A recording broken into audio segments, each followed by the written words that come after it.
Bonjour, je vais prier. Tendre Père, merci pour ce temps que tu m'accordes. Parle au travers de moi afin de toucher ton peuple. Toi qui aimes tant l'homme. Au nom de ton Fils Jésus-Christ. Amen. Je suis venu encore vers vous pour vous parler de quelque chose que j'ai beaucoup remarqué, que les enfants de Dieu ne font pas attention à ça. Il y a ce qu'on appelle l'esprit d'apitoiement. C'est presque le même esprit que l'esprit de manipulation. Si je vous parle de cela, c'est quelque chose qui est sournois. C'est vraiment sournois. Il faut vraiment avoir beaucoup de discernement pour comprendre que cet homme a cet esprit-là. C'est vraiment très sournois. Je vous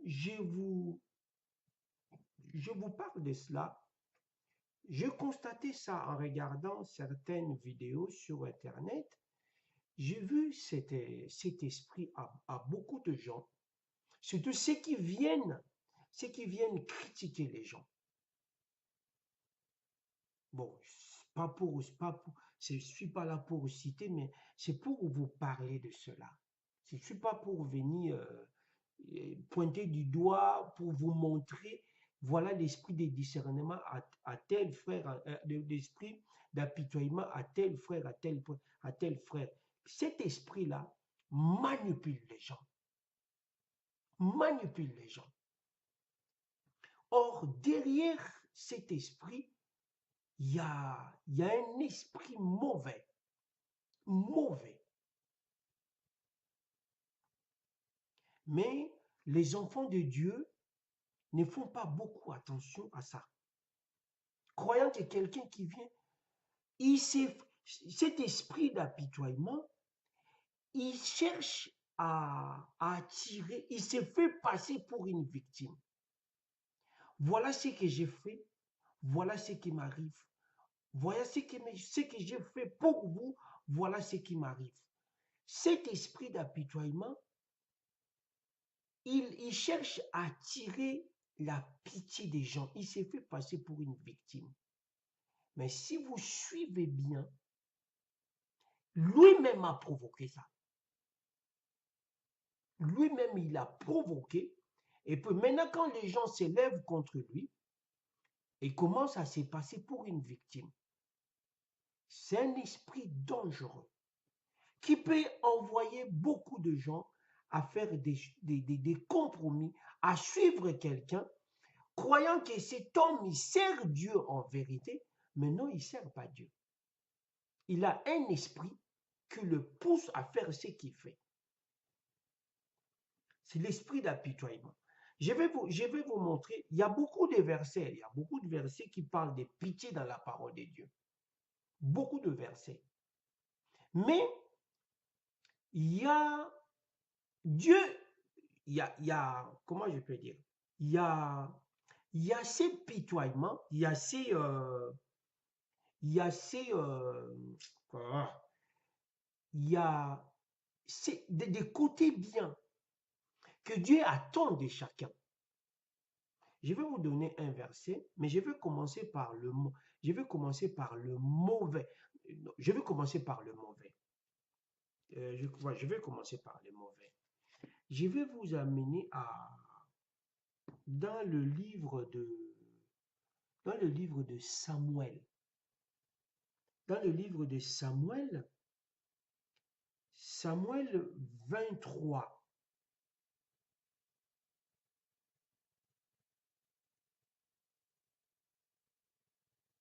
Dans le livre de Samuel, Samuel, Samuel, mais si j'ai perdu le...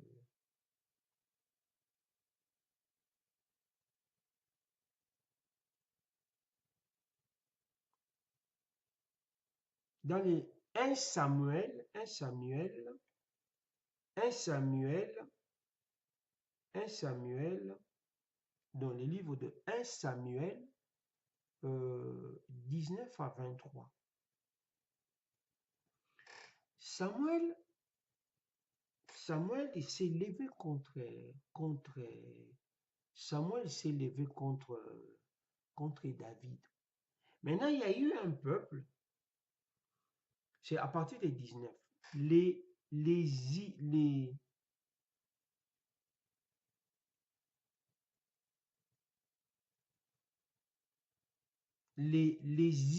Ziphiens montèrent vers Saoul. Les Ziphiens montèrent vers Saoul à Gibéa et dirent,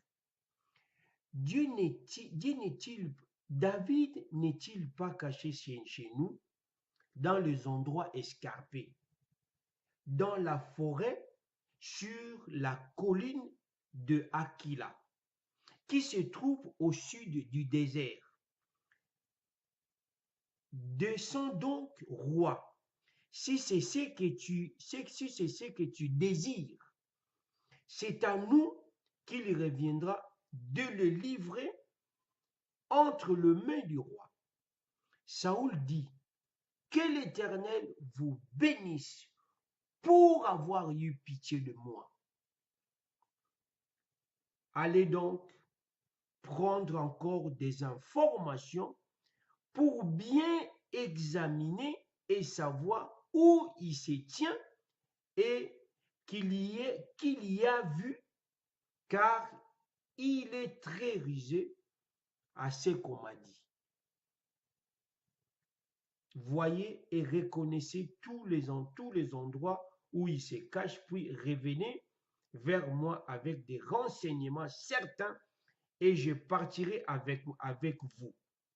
S'il est dans le pays, je le chercherai parmi tous les milliers de Judas.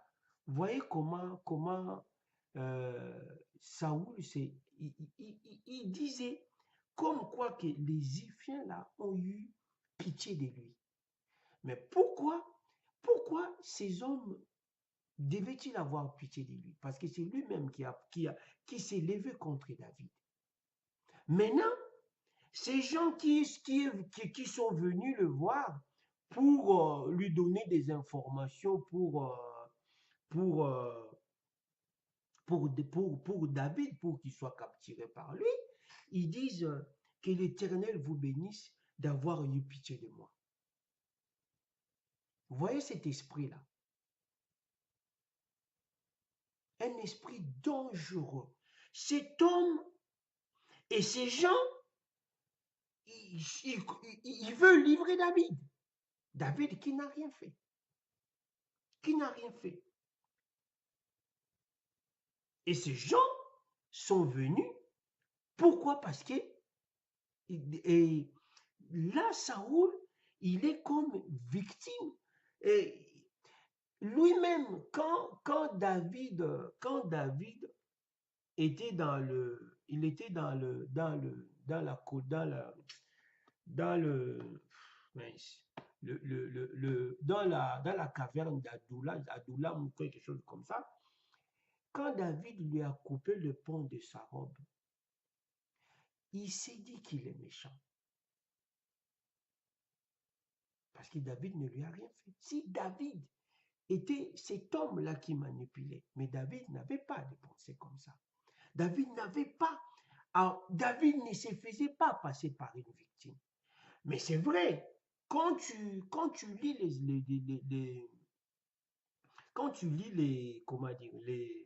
les psaumes, tu vois, David fait beaucoup appel à la pitié. Mais David le faisait auprès de Dieu. Ce n'est pas auprès des hommes. Parce que lui, il ne se confiait pas aux hommes. Mais David le faisait auprès de Dieu. Il demandait à Dieu que Dieu puisse être miséricordieux, avoir de pitié envers lui.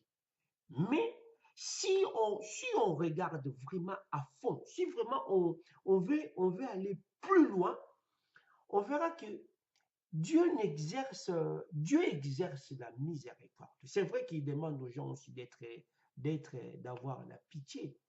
Dieu il dit à l'aveugle, va dire comment Dieu a eu pitié de vous. Dieu a cette pitié. Mais dans certains endroits, on peut se demander vraiment si Dieu a eu pitié. Une fois, quand j'ai été nouvellement converti, j'ai été choqué de voir Abraham chasser son fils Ismaël. Et Dieu était d'accord à ça. Je dis, mais non, pourquoi Dieu pouvait être d'accord à un acte comme ça? Mais par après, j'ai compris, maintenant j'ai compris que la pitié, Dieu n'exerce pas trop ça. Parce que Dieu a la miséricorde. Parce que quand lui-même il est dit, pour vous faire comprendre cela, on peut voir ce que Dieu dit de lui-même dans le livre d'Exode, hein,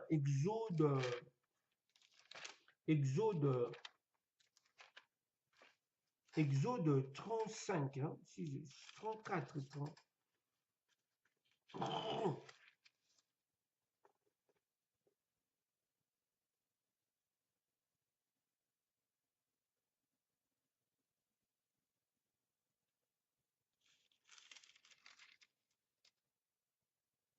Ouais, Exode 34. Voilà ce qu'il dit de lui-même. Dans Exode 34, à partir du verset 6, l'Éternel passa devant lui, donc devant Moïse, parce que Moïse, il demandait à voir Dieu.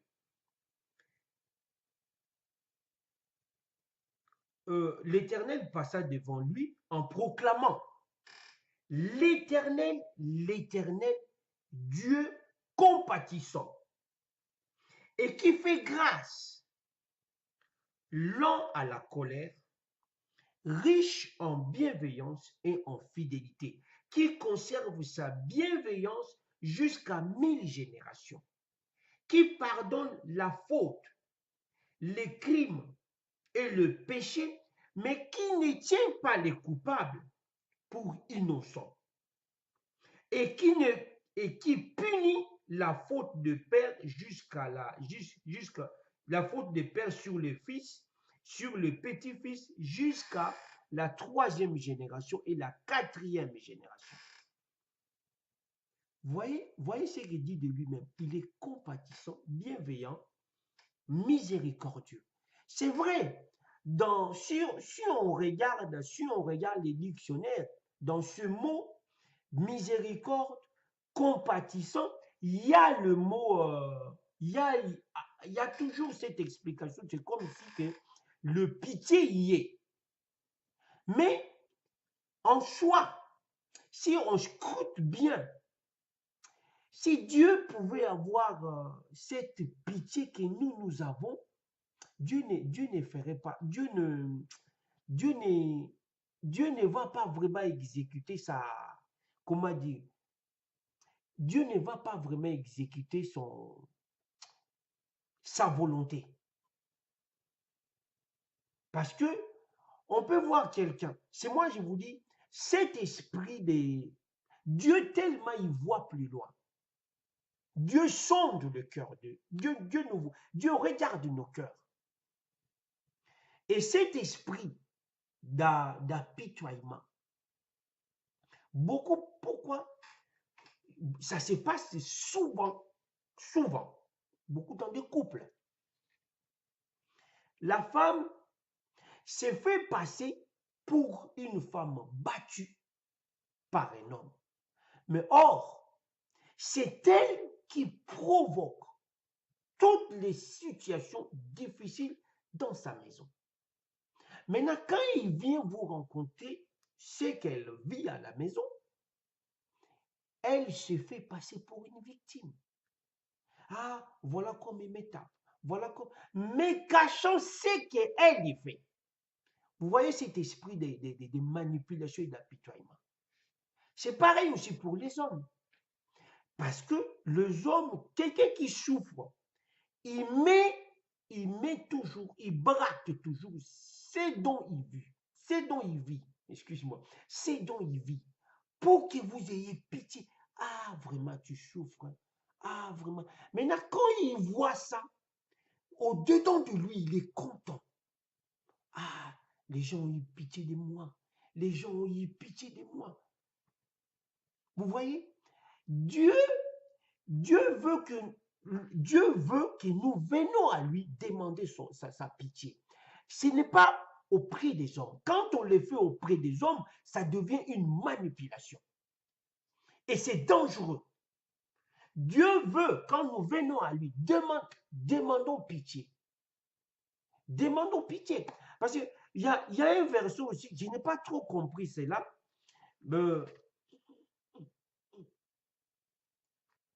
Dans Matthieu 9, Matthieu 9, Matthieu 9, Matthieu 9, Matthieu 9, 24.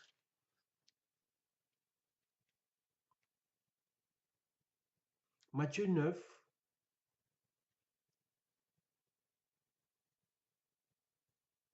non, j'ai dit, ouais, Matthieu 9, 24 à 29.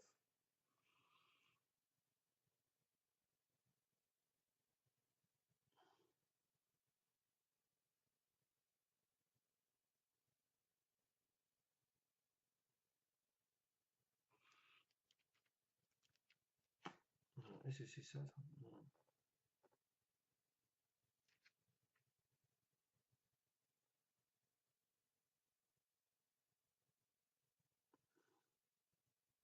Oh là là, j'ai pris un mauvais verset.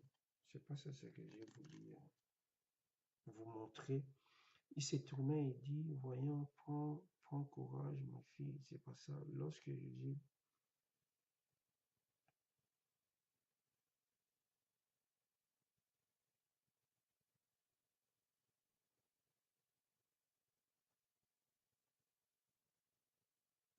malheureusement, je sais pas le bon verset que j'ai pris. Bon, soit. Parce qu'il y a eu, un aveugle qui a demandé à Jésus, des aveugles, je pense, qui ont demandé à Jésus, aie pitié de nous.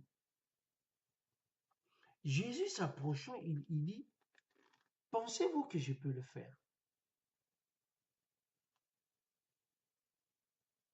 Pensez-vous que je peux avoir pitié de vous? Donc, ce caractère de la pitié, beaucoup, mes frères et sœurs, beaucoup se font passer pour des victimes. Il a provoqué un problème. Maintenant, il s'est fait passer pour une victime. Voilà, on veut me taper. Voilà, on veut me tuer. Voilà ce qu'on m'a fait. Voilà ce qu'on m'a fait. Et vous, maintenant, les hommes, tellement nous sommes... Bon, c'est la nature, d'un côté aussi, c'est la nature des hommes d'avoir pitié des gens. Or, Dieu, comme je vais vous dire là, il n'a pas dit qu'il est... on n'a pas dit qu'il est... il a la pitié. Il a dit, la Bible dit, il est miséricordieux. Lui-même, il est dit, bienveillant, compatissant. Mais contraire à la pitié que nous pouvons avoir, Dieu tellement il sonde le cœur, il sait celui qui a l'esprit de manipulation. Et cet esprit, mes frères et sœurs, il y en a beaucoup. Il y en a beaucoup. Il y en a beaucoup. Ceux-là qui s'élèvent, et sache-les, cela me vient à l'esprit, beaucoup qui se font passer pour des victimes, il y en a beaucoup qui ne sont pas mûrs. Cet esprit d'apitoiement fait que les gens ne puissent pas grandir spirituellement, fait que les gens puissent rester immatures, même si vous voyez quelqu'un vous balançant des...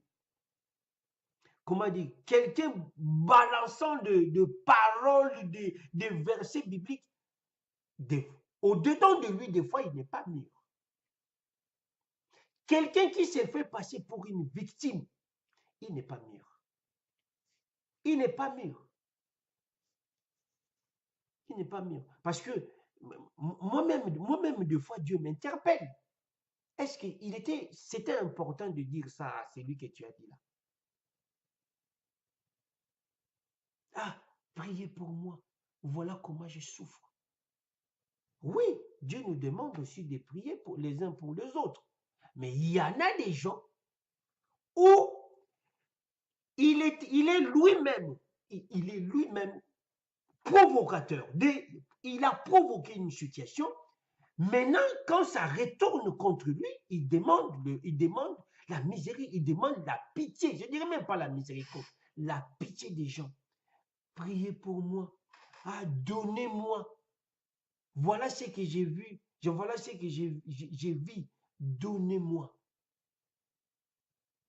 Vous voyez, c'est un esprit de manipulation. C'est pareil, c'est le même esprit avec l'esprit d'apitoiement. Et nous, naïfs que nous sommes, ah bon, on te fait souffrir comme ça. Et on est là, on compatit à quelque chose qui n'est pas bon. À quelque chose qui n'est pas bon. Moi, j'ai vécu un truc dans ma jeunesse. J'avais quel âge? J'avais au moins 22 ans, 22 ans ou 21 ans. J'avais une fille que j'ai compté, je disais, bon, je suis chrétien, je ne veux pas continuer à vivre dans la saleté des débauches et tout. Je veux maintenant me marier. Je vais prendre une sœur, si Dieu veut, je vais l'épouser. Un jour, j'ai attrapé cette fille avec un garçon. Il me disait que cet homme n'est pas son copain, soi-disant. Mais je l'ai attrapé. Cette sœur, quand elle est venue me voir, parce que c'était un vieux par rapport à nous, le monsieur il avait déjà sa femme et ses enfants. Maintenant, cette sœur, quand elle est venue me voir, elle pleurait. Elle pleurait. Ah non, c'est toi mon futur mari. Moi, jeune que j'étais, j'ai dit, c'est fini. Ça, c'est l'esprit d'apitoiement, de manipulation. Si je suis cela, derrière, tu auras quelque chose de grave. C'est l'esprit de manipulation. C'est l'esprit d'apitoiement. Je connais aussi un frère. Ils se sont séparés avec la femme. Pourquoi? Ils étaient jeunes et tout. Elle avait surpris sa femme. Je ne dirais pas sa femme, sa copine avec un garçon. Maintenant, il a voulu rompre avec la femme, la fille. La fille a dit, si tu romps avec moi, je vais m'empoisonner, je vais me supprimer. Le garçon, qu'est-ce qu'il a fait? Il a eu, non, tu ne peux pas faire ça. Le garçon s'est marié avec cette fille. Aujourd'hui, ils sont séparés. L'esprit d'apitoiement. Ah non, si tu fais ça, je vais mourir. Va mourir. Moi, tu te dirais, va mourir. Si tu as provoqué une situation, ce n'est pas à moi. C'est pas à moi. Ou c'est pas à moi d'avoir pitié de toi. Non. Mais malheureusement, parmi nous chrétiens, on a trop de sentiments. Trop de sentiments. Quelqu'un qui fait des bêtises, quelqu'un qui critique des gens, maintenant, ce qu'il a provoqué, ça retourne contre lui.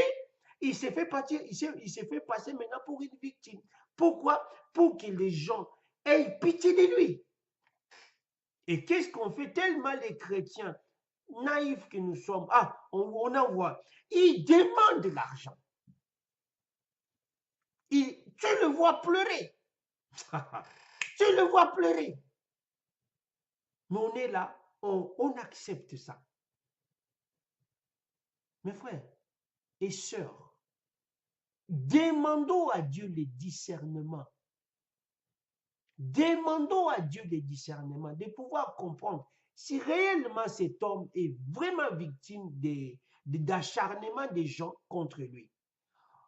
Parce que c'est ça que j'ai. Un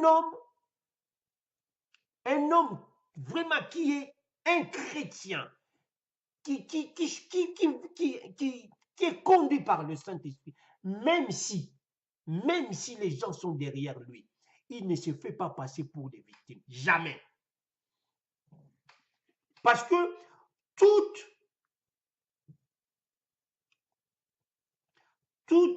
comment dire, si les gens sont contre moi, si les gens s'élèvent contre moi, c'est une bénédiction. C'est une bénédiction, parce que la Bible dit toute persécution est une bénédiction. La Bible dit heureux ceux qui sont persécutés. Alors, un chrétien ne se fait pas passer pour une victime. Non, non. Mais c'est lui qui se fait passer pour une victime. Ah, voilà ce qu'on me fait. Il n'est pas mûr. Derrière lui, il y a un esprit de manipulation. Il y a un esprit d'apitoiement.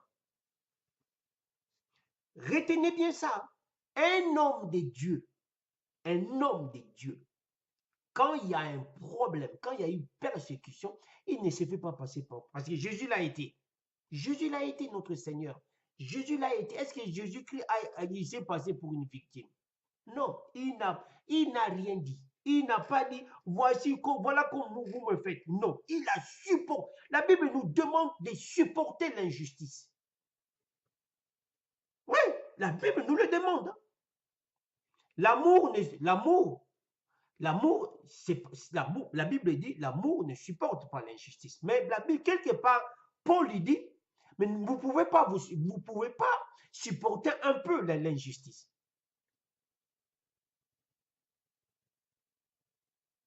Oui, nous pouvons être victimes d'injustice. Tu n'as rien fait.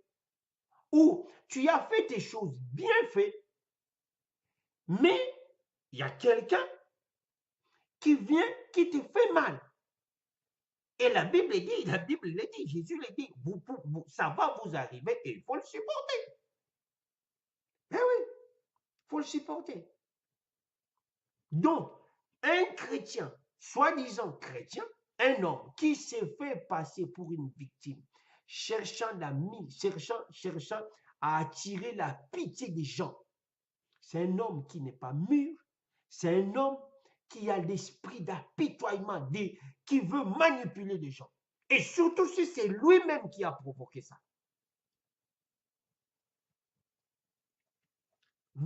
Parce que nous chrétiens aujourd'hui, on voit nous-mêmes les titans aussi des chrétiens qui s'élèvent contre des chrétiens. Après, mais ces choses-là ne se font pas entre des gens du monde. Non, non, tu peux t'élever, calomnier quelqu'un qui n'a rien fait. Et mais il va t'amener au tribunal. Il va t'amener au tribunal. Mais chez nous, parce qu'on sait, ah, si tu le fais, ah, voilà ce qu'il est. Voilà ce qu'il me fait. Voilà ce qu'il a fait. Il a fait des fétiches contre moi, il a fait ceci contre moi. Oh, tu n'as rien fait. Maintenant, on traite tout le monde des sorciers. Pourquoi on va traiter l'autre des sorciers? Parce que lui-même étant sorcier, il faut bien comprendre ça. Lui-même. Parce que comment tu peux traiter des gens des sorciers aussi longtemps? Parce que tu les cherchais à les tuer et tu as vu sa lumière. Tu n'as pas pu le tuer. Tu as vu sa lumière tellement il brillait parce que le Saint-Esprit est en lui. Du coup, tu le traites des sorciers parce que tu ne le vois pas chez tout le monde. Ayez cet esprit, ayez demandé à Dieu cet esprit de discernement, de pouvoir discerner quel est l'esprit qui est derrière cet homme qui nous vient, qui nous parle de, soi-disant, qu'il est une victime. Que Dieu soit avec vous. Que Dieu soit avec vous. Mais faites beaucoup attention.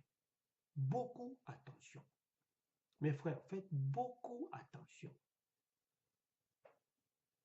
Faites beaucoup attention. Ne pensez pas que, comme j'ai dit dans une de mes vidéos, l'Antichrist ne vient pas.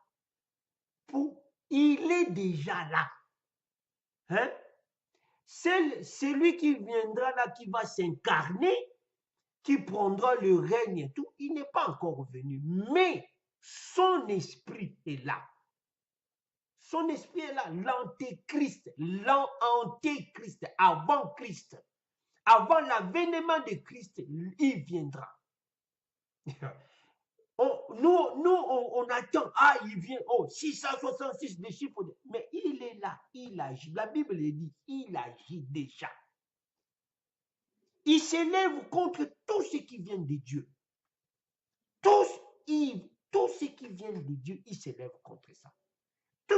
Comment le Saint-Esprit qui est là, qui ne fait rien, quelqu'un aujourd'hui qui prie pour un malade qui s'élève, on les taxe des sorciers, on les taxe des comment dire, donc c'est comme si le miracle n'existait plus. Mais ceux-là qui s'élèvent contre ça, lui-même en faisant ça, sa langue fait que il y a le mal maintenant sur lui. Parce que la Bible dit, nous mangerons le fruit de notre bouche. Quand je viens tout le temps critiquer, injurier les gens qui t'ont rien fait, mais sache-le, tu le payeras toi-même qui le fait. Tu le payeras toi-même. Bon, que Dieu soit avec nous. Mes frères, que Dieu soit avec nous. Vraiment, je vous en conjure. Prenez le temps de prier. Prenez le temps de lire les Écritures. Prenez le temps de prier. Prenez le temps. Parce que si vous ne priez pas, prenez le temps de prier. Prenez le temps de lire les Écritures. Prenez ce temps-là.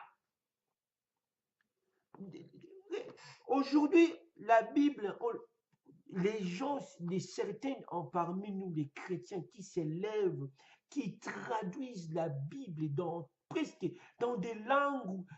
Regarde, allez dans les livres, dans les trucs de YouVersion, là, des trucs comment vous verrez comment les traditions, comment est-ce que la Bible est traduite. Pourquoi ils le font? Parce qu'ils veulent que la Bible soit à la portée de tout le monde. Ce n'est pas tout le monde qui doit parler français, ce n'est pas tout le monde qui doit parler anglais. Il y en a des gens qui parlent que leur langue, et la Bible est traduite dans sa langue, dans sa langue, dans sa langue maternelle ou tribale, quelque chose comme ça. Simplement parce qu'ils comprennent la parole. Dieu sait. Il y a des gens qui s'élèvent pour faire que ça. Mais ne soyez pas naïfs de pouvoir tout gober. Il y a des gens qui viennent vous manipuler. Un homme de Dieu, même s'il souffre, il ne se passe pas pour une victime. Parce que son Seigneur n'a pas crié. Notre Seigneur n'a pas crié. Il n'a pas dit qu'il était innocent, mais il n'a pas dit qu'il était innocent. Lui-même, il n'a pas dit qu'il était innocent. C'est Paul qui l'a dit par après. Il n'a pas dit, vous me tuez, qu'est-ce que je vous ai fait? Non, il a dit, ils ne savent pas ce qu'ils font. Que Dieu soit avec nous, c'est ce que j'ai voulu vous partager. Par le souci que les gens, que vous soyez libérés. Celui qui aura la grâce de suivre cette vidéo, que Dieu le bénisse. Je vais prier pour vous, si vous voulez suivre ma prière. Tendre Père, je te dis merci. Merci parce que j'ai été manipulé par des gens mal intentionnés pour faire du mal, pour entraîner une masse dans la calomnie. Père, pardonne-moi.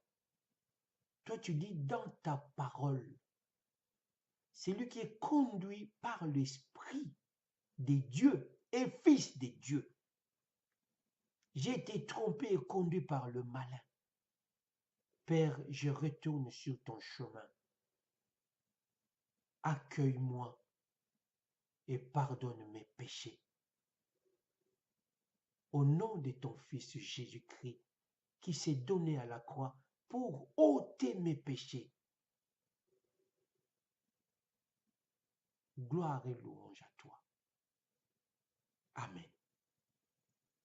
Merci, votre frère Franklin.